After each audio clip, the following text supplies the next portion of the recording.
Hello friends, मैं हूं सन्मय प्रकाश और आप देख रहे हैं यूट्यूब चैनल सरकारी जॉब न्यूज़। इस करंट फर्स्ट वीडियो में बहुत इंपॉर्टेंट टॉपिक है रिमोट वोटिंग मशीन। एक नया कंसेप्ट है चुनाव आयोग के द्वारा। क्या है ये, इस पर डिटेल में बात करेंगे, समझाएंगे आपको। इसके अलावा भी कई और क्वेश्चंस हैं आपके तमाम एग्जामिनेशंस के लिए जिसकी आप तैयारी कर रहे हैं। ओके, और आपको बताऊं कि अभी एसएससी जीडी का एग्ज़ामिनेशन चल रहा है और उसमें हम लोग ने जो आपको पहले से बताए हुए हैं करंट अफेयर्स के क्वेश्चंस और जो एमसीक्यू है 1500, उसमें से बहुत सारे क्वेश्चन टकरा रहे हैं हर शिफ्ट में। और आप ही लोगों ने इसके बारे में बताया है कमेंट बॉक्स में मैसेज करके, तो बहुत खुशी होती है जब आप लोग बताते हो कि इतने सारे क्वेश्चंस आ रहे हैं। ठीक है, और हाँ, पिछले साल का करंट अफेयर्स का बुक भी अवेलेबल हो चुका है आप सबके एग्जामिनेशन के लिए। तो आप देख सकते हैं इस वीडियो के डिस्क्रिप्शन में लिंक अवेलेबल है, या यूट्यूब चैनल सरकारी जॉब न्यूज़ का जो ऐप है सरकारी जॉब न्यूज़ गूगल प्ले पर, वहाँ से आप बुक परचेज कर सकते हैं। इसके अलावा मेंबरशिप प्लान भी है आप सबके लिए। एग्जामिनेशन के पॉइंट ऑफ व्यू से ये तैयार किया गया है। अगले 1 साल तक के लिए आपको मेंबरशिप मिलता है मात्र 150 रुपये में, और इसके जरिए पिछले करंट अफेयर्स और अगले 1 साल के करंट अफेयर्स की PDF मिलती हैं, वीकली, मंथली, क्वार्टरली, ईयरली वगैरह वगैरह। और टेस्ट सीरीज़, मॉक टेस्ट में हिस्सा लेने का मौका मिलता है। तमाम तरह के एग्जामिनेशन के टेस्ट सीरीज़ आप अगले 1 साल के लिए दे सकते हैं ताकि तैयारी कैसी है जांच कर सकें, और बुक्स पे छूट भी मिलती है। डिस्क्रिप्शन चेक कर लेना आप। तो चलिए, सबसे इम्पॉर्टेंट टॉपिक जो है ना आज का, उस पर बात करते हैं। चुनाव आयोग ने रिमोट वोटिंग मशीन का प्रोटोटाइप तैयार करवाया है, और इसके जरिए किन लोगों को वोटिंग का अवसर देने की योजना है चुनाव आयोग की। इसका आंसर होगा अन्य राज्यों में प्रवास करने वाले वोटर्स, जो प्रवासी वोटर हैं जो दूसरे राज्यों में रह रहे हैं, उनके लिए ये स्पेशल वोटिंग मशीन तैयार करवाई गई है। और इंडियन एक्सप्रेस ने और द हिंदू ने इस पर काफ़ी डिटेल में कंटेंट बनाया है, दिखाया। ठीक है, रिमोट वोटिंग मशीन ये खास तरह की है, इसे शॉर्ट में कहेंगे RVM। मकसद यही है कि प्रवासी यानी माइग्रेंट वोटर्स जो है ना, उन सबको वोटिंग का मौका मिल सके। ऐसे लोग जो वोटर तो हैं लेकिन नौकरी, शादी या अन्य वजहों से दूसरे राज्यों में रह रहे हैं, और जब उनके यहाँ वोटिंग होती है तो वो वापस लौट नहीं आते हैं। ठीक है, अब ये पूरा इसका डिज़ाइन दिखाते हैं आपको और फिर एक्सप्लेन करेंगे अभी आपको। देखिए, रिमोट वोटिंग मशीन की ज़रूरत क्यों पड़ गई, इसके बारे में बेसिक बातें समझ लें। तो जो 2011 की जनगणना है उसके अनुसार जो भारत में लोग रहते हैं उसका 37% आबादी प्रवासी है। मतलब रहने वाले हैं बिहार के, रहते हैं बंगाल में, रहने वाले हैं उत्तर प्रदेश के, रहते हैं महाराष्ट्र में, महाराष्ट्र के रहने वाले हैं दिल्ली में रह रहे हैं। तो इस वजह से बहुत सारे वोटर जो है ना वो वोट नहीं दे पाते हैं। करीब 1/3 हिस्सा भारत की आबादी का वो वोट ही नहीं दे पाती, जबकि वो वोटर है। ठीक है, 2019 का जो लोकसभा चुनाव हुआ था उसमें 30 करोड़ लोगों ने वोट नहीं दिया था, और ये आबादी अमेरिका की कुल आबादी के बराबर का हो जाता है। तो इसी सब को देखते हुए चुनाव आयोग ने बहुत सोचा कि वोटिंग परसेंटेज को कैसे बढ़ाया जाए, तो इसी के लिए नई मशीन पर चर्चा हुई, बात हुई। हालांकि ये जो वोटिंग मशीन है RVM, इसको लागू करने से पहले बहुत सारी कानूनी बाधाओं को पूरा करना होगा, पार करना होगा, राजनीतिक दलों को समझाना पड़ेगा। और इसी के लिए राजनीतिक दलों को समझाने के लिए 16 जनवरी को एक खास मीटिंग होने जा रही है चुनाव आयोग और तमाम राजनीतिक दलों के साथ में। सवाल यह है कि ये RVM को किसने बनाया है, तो भारत इलेक्ट्रॉनिक्स लिमिटेड यानी BEL और electronics corporation of India limited ने मिलकर बनाया है। और ऐसा भी नहीं कि इसको बनाने के लिए कोई और तरीका नहीं सोचा गया कि परसेंटेज बढ़ाया जाए। देखिए, एक पोल पैनल बनाया गया था, और तो उसी की एक कमेटी थी, उसने proxy voting, postal ballot, internet voting जैसे बहुत सारे विकल्पों पर विचार किया, लेकिन फिर उन सब विकल्पों को ख़त्म कर दिया गया। वजह ये थी, उस पर महत्व नहीं दिया गया क्योंकि इससे गड़बड़ी के चांसेस थे, और बड़ी बात है भरोसा लोगों का रखना, वोटर्स का भरोसा जीतना। तो अब चुनाव आयोग जो है ना, ये रिमोट वोटिंग मशीन का प्रोटोटाइप लेकर आया है, और ये खास चीज़ है जिससे वोटिंग दे पाएंगे दूसरे राज्यों में रह रहे लोग भी। अब सवाल ये है कि ये RVM यानी रिमोट वोटिंग मशीन कैसे काम करेगा। इसको उदाहरण के तौर पर समझते हैं। जैसे एक व्यक्ति जो है ना, वो राकेश है, वो बिहार में रह रहा है। मधुबनी का रहने वाला है और लोकसभा चुनाव के दौरान वो मुंबई में है इस जगह पर, लेकिन वो लोकसभा चुनाव के वक्त वापस यहाँ नहीं जा सकता है। बहुत सारी वजह होती हैं, खर्च लगेगा जाने में, अगर नौकरी कर रहा है तो उसे छुट्टी लेनी पड़ेगी, और भी बहुत सारी समस्याएं होती हैं, तो उसकी वजह से वो नहीं जा पा रहा है, तो वो अपने इस लोकसभा क्षेत्र के लिए यहीं पर वोट डाल पाएगा। ये खासियत होगी रिमोट वोटिंग मशीन की। ओके, और अगर यहाँ उत्तर प्रदेश के मान लो आगरा में कोई रह रहा है और उसे भी वोटिंग देना है तो यहीं पर वोटिंग दे पाएगा। ओके, तो इसकी एक व्यवस्था की गई है और ये ख़ास तरह का रिमोट वोटिंग मशीन है। अब ये होगा ये कि उसके लिए पहले चुनाव आयोग की वेबसाइट पर, मतलब अभी प्रक्रिया पर विचार चल रहा है कि ये सब प्रक्रिया होगी। पहले वेबसाइट पर बताना होगा कि ऐसा है कि हम जो है ना वो वोटिंग देना चाहते हैं, लेकिन हम मुंबई में रह रहे हैं। ठीक है, अब क्या होगा, ये इन्फॉर्मेशन चुनाव आयोग को मिल जाएगी। उसके बाद आपको बता दिया जाएगा कि फलाना जगह आपसे नज़दीक ये वोटिंग सेंटर है और वहाँ पर जाकर आप अपना मतदान कर सकते हैं। तो वहाँ पर एक ख़ास तरह की मशीन होगी, रिमोट वोटिंग मशीन, और उसके लिए जो प्रवासी लोग हैं वही लाइन में होंगे। अब आप कहेंगे कि मान लीजिए मधुबनी का एक व्यक्ति लाइन में लगा हुआ है, दूसरा जो है आगरा का व्यक्ति लाइन में लगा हुआ है, तीसरा जो है वो कर्नाटक के किसी ज़िले का लाइन में लगा हुआ है, चौथा किसी और राज्य का, मध्य प्रदेश का व्यक्ति लाइन में लगा हुआ है, भोपाल का। तो वो सब कैसे वोट दे पाएगा? तो पूरा डिजिटल होगा ये।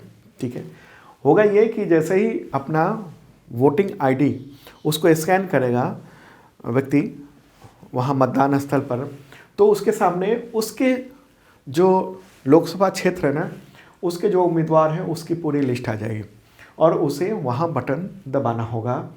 और बटन दबाते ही यहाँ पर RVPAT जो है ना उससे भी पर्ची आ जाएगी। साथ में एक मॉनिटर डिस्प्ले होगा कि आपने किस लोकसभा क्षेत्र के लिए वोट देना है और किसे दे रहे हैं आप वोट। ठीक है, अब क्या होगा कि मान लीजिए मधुबनी वाले ने वोट दे दिया, उसके पीछे खड़ा है आगरा वाला बंदा और वो मुंबई में है, तो जब वो अपना स्कैन करेगा वोटर आईडी तो उसके सामने आगरा क्षेत्र के जो लोकसभा क्षेत्र है उसके जो उम्मीदवार हैं उसकी लिस्ट यहाँ पर आ जाएगी और फिर वो अपना वोट दे पाएगा। इसी तरह से तीसरा चौथा अलग अलग जगहों के लोग ये वोट दे पाएंगे। तो मकसद ये है कि पोलिंग परसेंटेज को बढ़ाना। अब चुनाव आयोग के सामने बहुत सारी समस्याएं भी हैं, सवाल भी हैं इस रिमोट वोटिंग मशीन को लेकर, क्योंकि देश में प्रवासियों की संख्या अलग अलग जगह पर अलग अलग है। आयोग को डेटा इकट्ठा करना पड़ेगा कि कहाँ पर कितने लोग हैं, कैसे उनकी तैयारी कैसे की जा सकती है। और कई राजनीतिक दलों ने इसका विरोध किया, कांग्रेस सहित बहुत सारे जो विपक्षी दल हैं उन सब ने विरोध करना शुरू कर दिया है और कहा है कि इस वोटिंग की विश्वसनीयता पर बहुत बड़ा सवाल है कि जो वोटिंग आपको मैं दिखा, जो वोटिंग मुंबई में हुई है मान लीजिए, और ये फिर मैसेज कैसे जाएगा यहाँ पर एक ही वोटिंग मशीन से, कैसे इन सब को जाएगा और इसकी विश्वसनीयता क्या है कि ये इन्फॉर्मेशन जब जाएगी तो इसको बीच में गड़बड़ नहीं किया जा सकता है। अब बात है कि यहाँ का जो पोलिंग एजेंट है वो यहाँ तो रहेगा नहीं, वो कैसे तैनात होगा? पूरे देश में पोलिंग एजेंट कैसे तैनात होंगे? सुदूर क्षेत्र में अलग राजनीतिक माहौल होता है तो वहाँ पर मतदाताओं को कहीं मजबूर तो नहीं कर दिया जाएगा। तो बहुत सारे सवाल अभी बने हुए हैं, कानूनी चुनौतियाँ भी हैं। रिमोट वोटिंग सिस्टम से पहले कानूनी जो संशोधन है उसको करने की ज़रूरत होगी और इसके लिए जनप्रतिनिधित्व अधिनियम 1950 और 1951 को संशोधन करना होगा उसका। इसके साथ ही रजिस्ट्रेशन ऑफ इलेक्टोरल रूल्स 1960 में भी बदलाव करना पड़ेगा। इसमें प्रवासी नागरिकों की दूसरे राज्य में रहने की अवधि, वहाँ पर वजह, इन सब के बारे में इंफॉर्मेशन रिमोट वोटिंग मशीन के को भी परिभाषित करना पड़ेगा। ठीक है, फिलहाल जो नियम है ना वो ये कहता है कि लोक प्रतिनिधित्व अधिनियम 1950 उसकी धारा 19 ये कहती है कि मतदाता केवल उसी निर्वाचन क्षेत्र में वोट डाल सकता है जहां पर का वो निवासी है। अगर आप नौकरी या पढ़ाई की वजह से किसी दूसरे शहर में या दूसरे राज्य में शिफ्ट हो गए हैं तो आपको उस जगह नया वोट बनवाना होगा और पुराना जो वोटर लिस्ट है ना वहाँ से अपना नाम हटवाना पड़ेगा। लेकिन ये प्रक्रिया इतनी ज़्यादा जटिल है कि कई लोग नए सिरे से वोट बनवाने की जहमत नहीं उठाते हैं। बहुत सारे लोग ये चाहते हैं कि हम रह रहे हैं दूसरी जगह, लेकिन मेरा जो मूल स्थान है जहाँ मेरी मेरा घर है वहाँ वोटिंग लिस्ट में मेरा नाम रहे, हम वहाँ से अलग ना हो। तो एक तरह से अपनी जड़ें जो है ना वो वोटिंग लिस्ट के माध्यम से भी अपना कनेक्ट करता है। तो ये एक बड़ी वजह है। तो मुझे लगता है पूरी बात आप समझ चुके होंगे, थोड़ा लंबा ये कंटेंट हुआ, लेकिन एग्जामिनेशन के पॉइंट ऑफ व्यू से ये समझना बहुत ज़रूरी था, क्योंकि चुनाव की पूरी प्रक्रिया में बदलाव करने की कोशिश की जा रही है। करीब 30% जो लोग हैं जो वोट नहीं दे पाते हैं, उन सबको इससे जोड़ने की कोशिश की जा रही है चुनाव आयोग के द्वारा। चलिए अगला क्वेश्चन लेते हैं। खेलो इंडिया यूथ गेम्स 2022 का शुभांकर क्या है? आप सोच रहे होंगे 2022 क्यों लिखा है? तो देखिए 2022 है जो कि 2023 में आयोजित किया जा रहा है। कहाँ पर? मध्य प्रदेश में। आंसर होगा इसका आशा और मोगली। ठीक है, आशा और मोगली ये है, आप देख रहे हैं मुख्यमंत्री हैं मध्य प्रदेश के शिवराज सिंह चौहान, तो उन्होंने इस शुभांकर को लॉन्च किया है। ओके, कब लॉन्च किया? तो 7 जनवरी को लॉन्च किया है। और ये आयोजन कब होगा? ये जो खेलो इंडिया यूथ गेम्स है वो 30 जनवरी से 11 फरवरी तक मध्य प्रदेश में किया जाएगा। अलग अलग शहरों में, 8 शहरों में किए जाने की योजना है। भोपाल, इंदौर, उज्जैन, ग्वालियर, जबलपुर, मंडला, बालाघाट, खरगोन, वहाँ पर ये आयोजन किया जाएगा। अगला क्वेश्चन लेते हैं। कौन सा राज्य देश का पहला पूर्णतः डिजिटल बैंकिंग राज्य बन गया है? पूर्णतः आंसर होगा केरल। केरल के मुख्यमंत्री हैं पी विजयन, उन्होंने इसका ऐलान कर दिया है और कहा है कि केरल अपनी बैंकिंग सेवाओं के लिए पूरी तरह से डिजिटल होने वाला पहला राज्य बन गया है। उन्होंने इसकी घोषणा की है और उनका कहना है कि इससे राज्य की जो अर्थव्यवस्था है उसको और बेहतर बल मिलेगा। ठीक है, और सवाल ये है कि केरल कैसे डिजिटल बैंकिंग राज्य बन गया? पी विजय ने कहा कि ये उपलब्धि बैंकिंग क्षेत्रों में इंफ्रास्ट्रक्चर उसको विकसित करवाया गया है, तकनीकी डेवलप किया जाएगा। साथ ही जो स्थानीय और जो लोग हैं, स्थानीय और जो सरकारी संस्थान हैं, उन सबको डिजिटली इनरीच किया गया है। और आपको पता होगा कि केरल जो है ना वो खुद के इंटरनेट सेवा वाला पहला राज्य है देश का। केरल ने जुलाई 2022 में खुद की इंटरनेट सेवा शुरू की थी। केरल के IT infrastructure project Kerala fibre optical networks limited यानी के-फॉन, तो उसको डिपार्टमेंट ऑफ टेली कम्युनिकेशन ने ISP यानी इंटरनेट सर्विस प्रोवाइडर का सर्टिफिकेट दिया था। और के-फॉन के जरिए केरल सरकार ने पूरे राज्य में इंटरनेट की व्यवस्था वहाँ की है और फ्री में या एक बहुत ही मामूली रकम में लोगों को इंटरनेट सुविधा दी जा रही है, गांव-गांव, शहर-शहर वहाँ पर। ठीक है, तो ये फ़ायदा वहाँ हुआ है। केरल की बात और कर लें, राजधानी क्या है? तिरुवनंतपुरम। गवर्नर कौन है? आरिफ मोहम्मद खान। और मुख्यमंत्री मैंने बताया पी विजयन। अगला क्वेश्चन लेते हैं। गुजरात के किस शहर में अंतर्राष्ट्रीय पतंग महोत्सव आयोजित हुआ जिसका उद्घाटन चीफ मिनिस्टर भूपेंद्र पटेल ने किया है? आंसर होगा अहमदाबाद। अहमदाबाद के साबरमती रिवर फ्रंट में ये आयोजन किया गया है 8 जनवरी को। अंतर्राष्ट्रीय पतंग महोत्सव 8 से 10 जनवरी को आयोजन अहमदाबाद के अलावा और फिर उसके बाद दूसरे शहरों में भी किए जाने की पूरी योजना है। और अंतर्राष्ट्रीय ये पतंग महोत्सव है, इसकी थीम क्या है? इसकी थीम है one earth, one family, one future. वही थीम जो कि G20 की थीम है। ओके, और इस इंटरनेशनल जो काइट फेस्टिवल है उसमें 68 कंट्री के पतंगबाजों ने हिस्सा लिया है। भारत के अलग अलग राज्यों से 660 पतंगबाज वहाँ पर पहुँचे हैं और बताया जा रहा है कि ये गिनीज वर्ल्ड रिकॉर्ड है। ओके, तो और ये गिनीज वर्ल्ड रिकॉर्ड का सर्टिफिकेट मिला है गुजरात के चीफ मिनिस्टर भूपेंद्र पटेल को। ओके, अंतर्राष्ट्रीय जो पतंग महोत्सव है ये 2 वर्षों के अंतराल पर आयोजित किया जाता है और ये 1989 से ही चल रहा है। गुजरात के एक बड़े त्योहारों में से एक ये माना जाता है। गुजरात की बात कर लें, राजधानी गांधीनगर है, गवर्नर है आचार्य देवव्रत और मुख्यमंत्री तो बताया मैंने भूपेंद्र भाई पटेल हैं। अगला क्वेश्चन लेते हैं, ये भी इम्पॉर्टेंट है। उससे पहले आपको बताऊं कि बुक जो है ना, फिर से बता दूं कि बुक अवेलेबल हो चुका है 2022 का टोटल करंट अफेयर्स का, आपके एग्जामिनेशन बहुत काम आएगा। और इस बुक में इंडेक्सिंग को बहुत बेहतरीन तरीके से बताया किया गया है।